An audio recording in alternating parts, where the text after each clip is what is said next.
फैसल साहब अभी ख्वाजा आसिफ साहब मेरे प्रोग्राम में थे और वो ये बात कर रहे थे कि ये जो केसेस की बहुत बड़ी तादाद है ना सुप्रीम कोर्ट के अंदर, उसका बोझ कम होगा।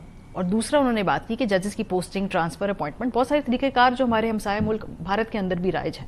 तो इसमें इतनी नई बात क्या है, इसमें आप लोगों को तशवीश क्या है? रिफॉर्म्स के एम्बट के अंदर ये हुकूमत तरमीम लेकर आ रही। सबसे पहली बात यह है कि इंडिया से अगर इतने इम्प्रेस हैं तो फिर कॉन्स्टिट्यूशन के जो 5 senior most principle of seniority जिस पे वो अमल करते हैं, वहाँ पे इंडियन सुप्रीम कोर्ट में जो कॉन्स्टिट्यूशनल केसेस होते हैं वो 5 सीनियर जजेस होते हैं। तो वो यहाँ पे भी लागू कर देते हैं। वहाँ पे तो कोई कॉन्स्टिट्यूशनल कोर्ट है नहीं, वहाँ ना ही आईनी बेंच है।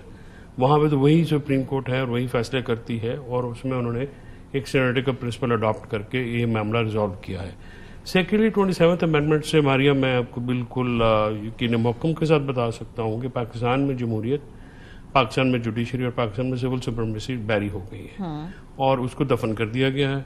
और अगर हुकूमती जमातों ने अपने हाथ और पैर आरे में देने का फैसला किया है तो ज़ाहिर उससे फिर तो उनके पास नंबर भी है, कोई कर तो नहीं सकता।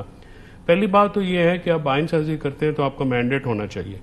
आपने ना तो अपने मंशूर में आइन साजी के ऊपर इलेक्शन लड़ा है, ना आपने लोगों से वोटें ली हैं। अगर आपने लोगों ने वोटें ली हैं तो आपने जो इस वक्त चेंजिंग्स की हैं, चाहे वो जुडिशरी से हो, चाहे वो 243 में हो या दूसरी जो अमेंडमेंट्स इस वक्त प्रपोज आई हैं, उससे आम आदमी का तो लेना देना कोई नहीं है। सुप्रीम कोर्ट में अगर इतनी ज़्यादा कोर्ट मुकदमात की भरमार की आपको दर्द है आपके दिल में, तो आप लोअर जुडिशरी में रिफॉर्म्स करें।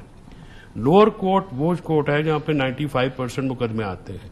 आपने आला अदालतों से कॉन्स्टिट्यूशनल इख्तियारात वापस लेके सुप्रीम कोर्ट से, सुप्रीम कोर्ट एक ग्लोरीफाइड सेशन कोर्ट है, वहाँ पे जो मुकदमात आएंगे वो एक नॉर्मल एपेलेट मामलात आएंगे। दूसरा कोई ये ज़्यादा जो है हमारे यहाँ पे, मैं आप फिगर्स भी देख लें कि लेस देन 1% जो है टोटल पॉपुलेस का वो जुडिशरी में आता है और सुप्रीम कोर्ट में तो उस 0.1% 2% केसेस हैं और वहाँ पे जो लिटिगेशन है उसको केस मैनेजमेंट सिस्टम के जरिए डील करने की जरूरत थी। अब और इसमें अगर आप ये कहें कि अदालत का कसूर नहीं है तो let me be very candid with you कि सबसे ज्यादा कसूर ही उन जजेस का है, चाहे वो इफ्तिखार चौधरी साहब हों, मियां साकिब निसार साहब हों, उमर अता बंदयाल साहब जैसे कमजोर आदमी हो, या मुतासरीन जज जो अब इस वक्त इन्होंने ये किया है कि इन्होंने अपनी जाती ख्वाहिशात को मुकदम रखा। इन्होंने अदालत को बतौर इदारा कमजोर किया, तगड़ा नहीं किया। अपने अपने टेनोर में खुद तगड़े रहे और आइन को की हिफाजत करने में नाकाम रहे। लेकिन गलती पे गलती करके अगर आप ये कहें कि आप वो गलती सुधारेंगे, ये तो नहीं। 26वीं तरमीम, 27वीं तरमीम पाकिस्तान के लेजिस्लेटिव हिस्ट्री की वो गलती हैं जिनको शायद अंडू करते हुए आपकी नस्लें गुजर जाए।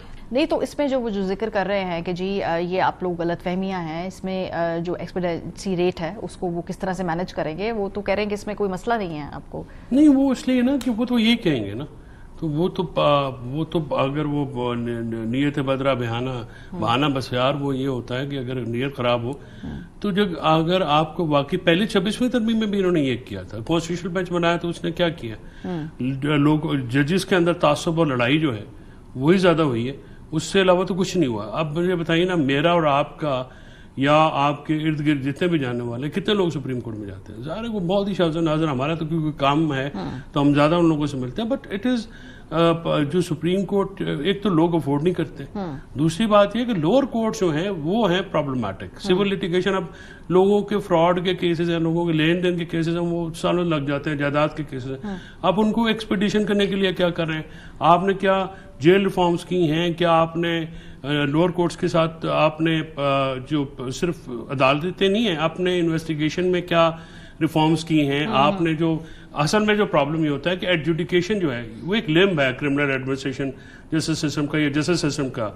आप उसमें जो बार का क्या मामला है, आपने इन्वेस्टिगेशन एविडेंस उसके ऊपर क्या किया है? असल काम तो वो करने वाले हैं। ये तो जो सारे काम, ये तो पॉलिटिकल एम्बिशंस हैं ना जी, एक फर्द वाहिद के हों, कुछ इदारों के हों, या जो भी हो, मतलब उसको आपने जो इस तरह से कर लिया है और आप एक बहाना आप बना लेते हैं जी कि हम तो ये करें, हम वो करें, बट इसी इक़दाम से आपको लगेगा ना कि आप कितने सीरियस हैं। कि अब अगर आपने प्रेसिडेंट के साथ वज़ीर आज़म को भी डाल दिया और सबको डाल दिया कि वो हम अपना जी उनके खिलाफ आप लिटिगेशन ही नहीं कर सकते। तो ये तो फिर पाकिस्तान जैसे मुल्क में आपको मौरूजी हालात में सियासत करनी है ना। पाकिस्तान में पाकिस्तान में तो जो चीजें होती हैं इक़्तिदार में वो तो कोई सोच भी नहीं सकता।